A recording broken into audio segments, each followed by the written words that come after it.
I think the crafters of the Constitution may try to be sure about the checks and balances of government by having the person or this point. So that the public is watching. When a presidential appointee is appointed into a cabinet position when Congress is not in session, it is called an Senador Marcoleta is recognized. Thank you, Mr. President. Mr. President, I rise today to raise a constitutional alarm. We are witnessing an unusual situation in our bureaucracy today.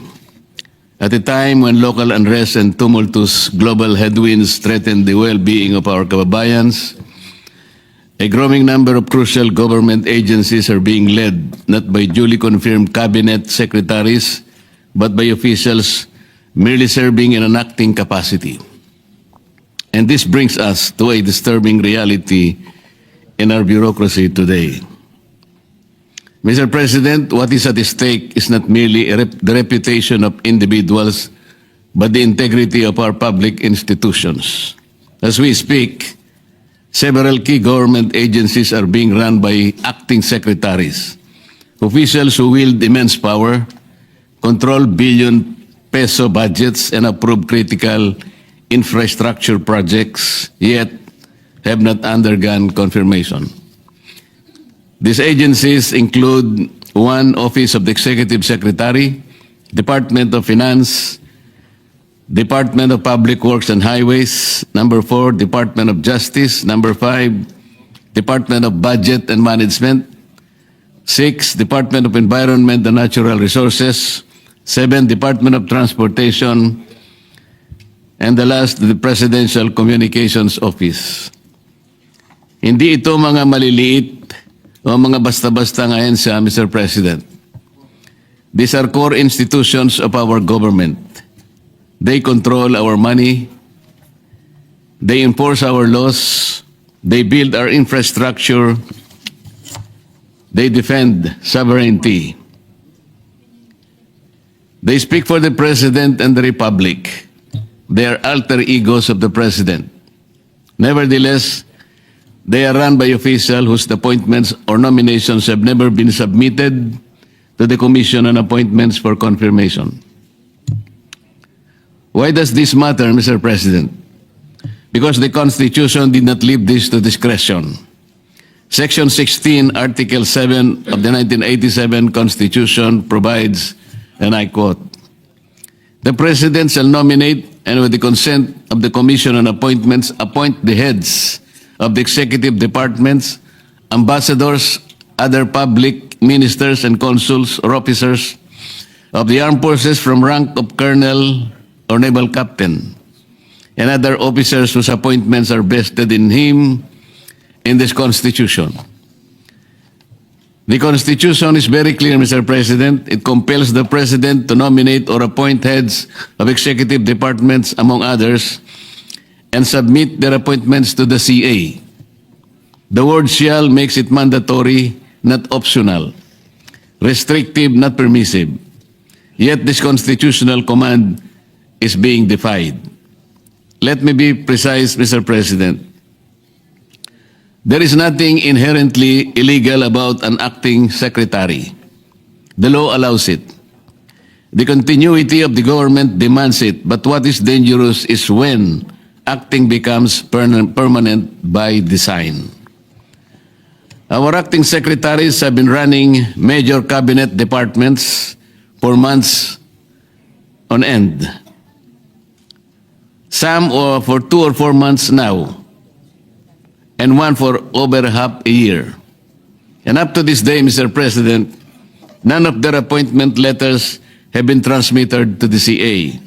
Needless to say, the delay is not on the part of the CA. We cannot confirm what is never submitted. If Malacanang does not transmit the appointments, the Constitutional Commission is made powerless. Under the rules of the Civil Service Commission, enacting capacity entails not only the exercise of the ministerial functions attached to the position, but also the exercise of discretion, since the person designated is deemed to be incumbent of the position. They can issue policies, approve projects, sign contracts, and approve expenditure of public funds.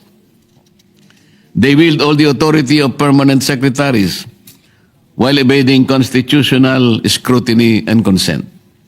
Mr. President, the Constitution envisions a system of checks and balances, not convenience and circumvention.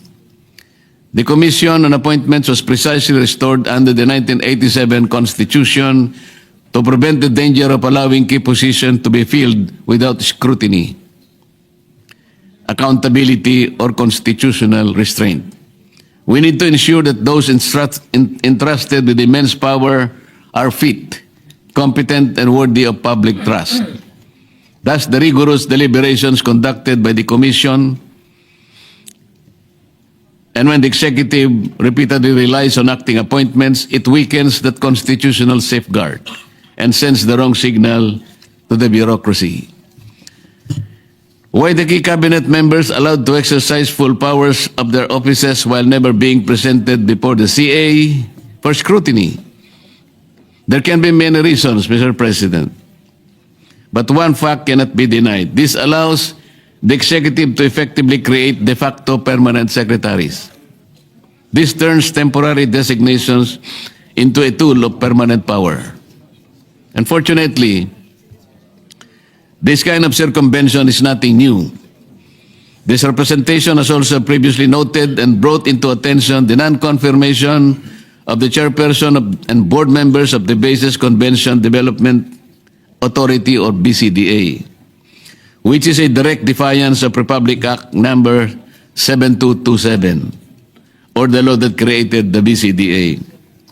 This, alongside the continuing non-submission of appointments or nominations of officials serving in acting capacity to the CA, clearly undermines the constitutional mandate imposed upon by the Constitution. If the President has confidence in these officials, their appointments should have been sent to the CA promptly. Let us not allow the Republic to be ruled by officials who hold power without constitutional legitimacy, Mr. President. Because when appointments are withheld, the constitutional safeguard is effectively destroyed. Make no mistake, this call fully respects the separation of powers. But even more than that, Mr. President, this affirms our constitutional duty to check and balance power so that no branch, no office, and no official stands above the law. Let us remember, when leadership is temporary, responsibility becomes temporary. And when responsibility is temporary, corruption finds room to grow. We must not allow that, Mr. President. The people deserve more than paperwork. The people deserve more than excuses. The people deserve leadership that is permanent, accountable, and answerable. Sa huli, malinaw ang panawagan ng sambayan ng Pilipino. Hindi sapat ang pansamantalang pamumuno sa mga ensyang may hawak ng buhay, kabuhayan at kaligtasan ng ating mga mamamayan. Ang pananagutan ay hindi maaaring acting lamang. Dapat ito'y ganap, malinaw at matatag. Sapagkat sa likod ng bawat pansamantalang desisyon at iniiwasang pananagutan, naroroon ang sambayan ng patuloy na nagdurusa at tumihiling ng buong pananagutan mula sa kanilang pamahalaan. Maraming salamat po, Mr. President. Majority Leader. Parang maganda yan.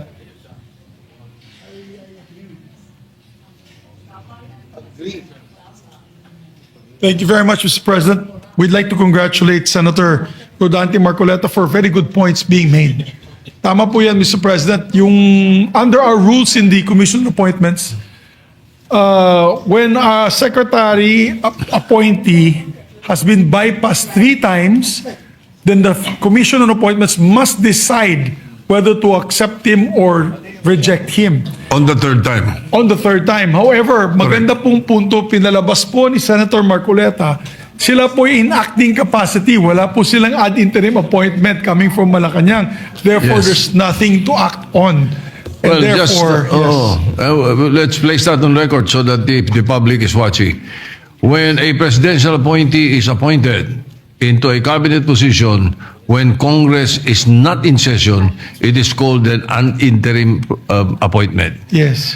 When a cabinet position or person is appointed into the cabinet when Congress is in session, it is only in an acting capacity. Yes. So it is correct, the point being raised by Senator Marcoleta. Yes. And I distinctly remember for a number of years, I would like to check how many years it was that Secretary Raul Gonzalez was Secretary of Justice for forever, but never submitted to the Commission on Appointments. Yes, Mr. President. Always ad interim. And I think the crafters of the Constitution try to be sure about the checks and balances of government by having the person or these appointees go through the Commission on Appointments, Mr. President, to look at their background, to look at their fitness for the position. So, Are there any interpellations, maybe I recognize Senator... Senator, the President Pro Temp, Senator Ping Lacson is recognized. Thank you, Mr. President. If the distinguished gentleman from Pampanga and Tarlac will yield to maybe one or two questions. Yes, Mr. President. First, I'd like to associate myself because this has been lingering for quite some time, and there's so many session breaks that I remember Secretary Dizon has been acting secretary, and during a lunch meeting with Secretary Recto, They become over. acting Secretary Recto, acting Executive Secretary, I even reminded him, sabi ko sa kanya, Ralph, mag-re-resume na yung session namin. Kailangan humingi na kayo ng ad interim appointment para ma-take up kayo ng Commission on Appointments. Pag inabot kayo ng session, resumption ng session, you will just be nominated and you cannot perform unless confirmed. So my question, Mr. President, is, in terms of authority and mandate, ano po ba ang difference ng full-time secretary and an acting secretary? Mr. President, pareho lang po yung kanilang gawain, pareho lang ang kanilang pananagutan, ngunit ang pinag-uusapan po yung pagiging opisyal sana, hindi magiging temporary, hindi acting sana, para sa ganon ang kanilang gawain po sana ay palaging nakasalig po sa kagustuhan ng ating saligang batas. Kaya po nangangamba po ang representasyon na ito kung puro acting po, lalabas po silang overacting lahat pagdating ng araw, Mr. President. In other words, a full-time secretary can perform some long-term policy planning and direction, while an acting secretary, since temporary, short-term lang yung kanyang policy. Yes, Mr. President. May I interject? As far as I recall, an acting secretary may not appoint anyone in his cabinet.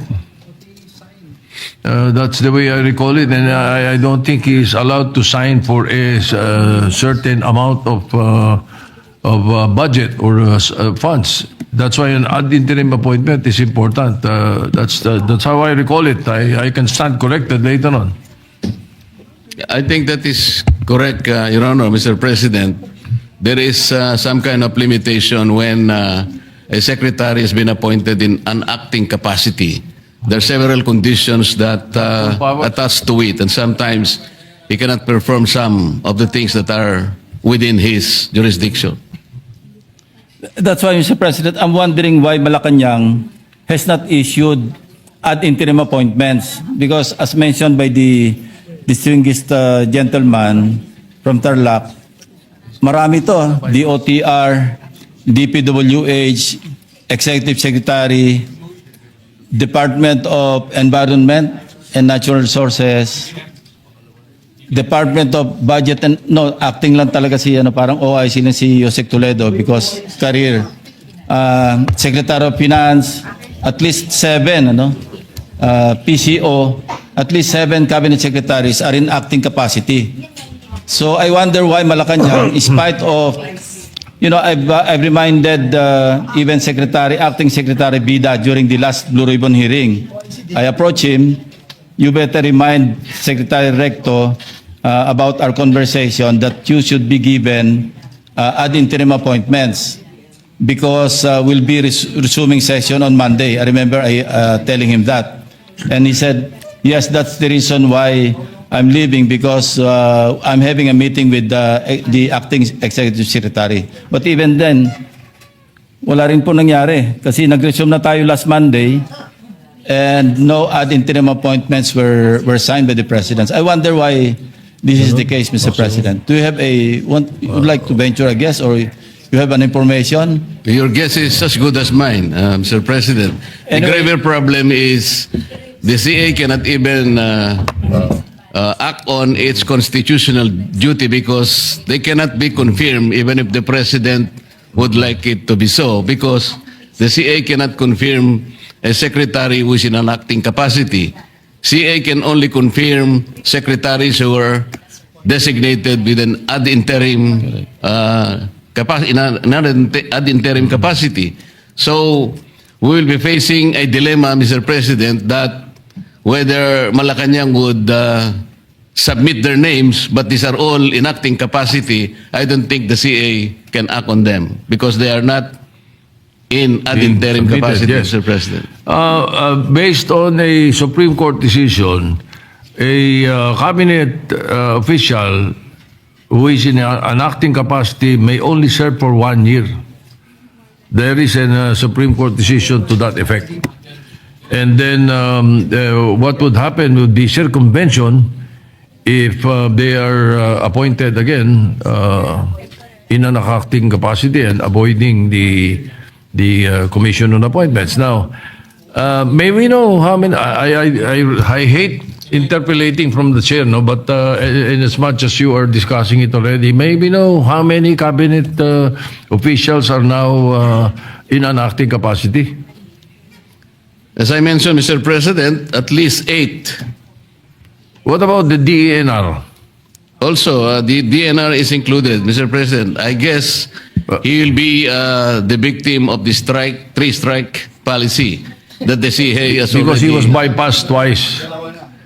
Nakadalawa na kasi, Mr. President. Yes, so he was bypassed twice. The second bypass was in December. All right. Now, was he appointed after No. that? He should have been appointed in ad interim capacity. So what is Before, there is no secretary of the DNR right now.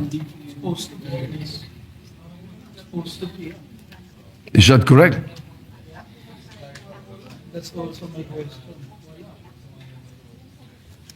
Senator Tulfo, with the permission of Senator Lacson and Senator Marcoleta. Yes, Mr. President, di po ba na dumana sa CA sila Secretary Lutilla, Secretary Ralph Recto?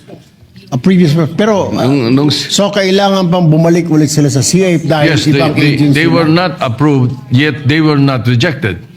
They were merely bypassed. Therefore, they may be appointed again. I don't know if he was appointed. If he was appointed after December, then what it's is an the interim appointment. What are the rules, Mr. President? So we have to clarify this. Yeah, Mr. President, I think to clarify the point made by the good gentleman from Palawan in the Philippines is that they had already gone to the CA, but that was for their previous appointments. As I believe Secretary Lutilla was for Department of Energy, and Secretary Ralph Recto. Ralph Recto, yes, already got confirmed as finance, but not yet as executive secretary.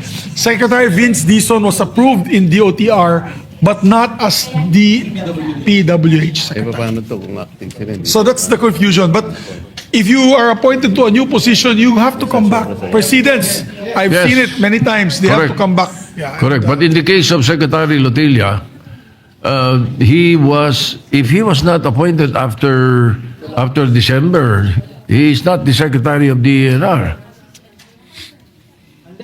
And if he was, then ad interim appointment siya because we were on break. Mr. President, must we inform the executive department regarding this matter? Baka sobrang dami pong ginagawa or busy, we have to inform them at least. Well, the Senate is invited tomorrow because of the EDCOM presentation, which is a very historical thing. But I am told that there is a LEDAC meeting on Tuesday. Tuesday? Hindi pa. February 10, matagal pa yun. So we will try to bring it up tomorrow. Thank you, Mr. President. In fact, Mr. President, informally, I did that quite a few times. Whenever I would meet with the Secretary Recto, Secretary Diso, nasaan yung ad interim appointment ninyo? Because we are now, the session, we are now on recess. And it's better that you be given ad interim appointments. Otherwise, yun nga, pag nag-resume ng session, nomination lang kayo. And you cannot perform or you cannot even take your oath unless confirmed by the Commission on Appointments. So anyway, I'm glad and we're thankful that the gentleman from Pampanga and Tarlac has brought up this matter. So all these things will be clarified during the committee hearing or hearings that may be conducted once the referral is made.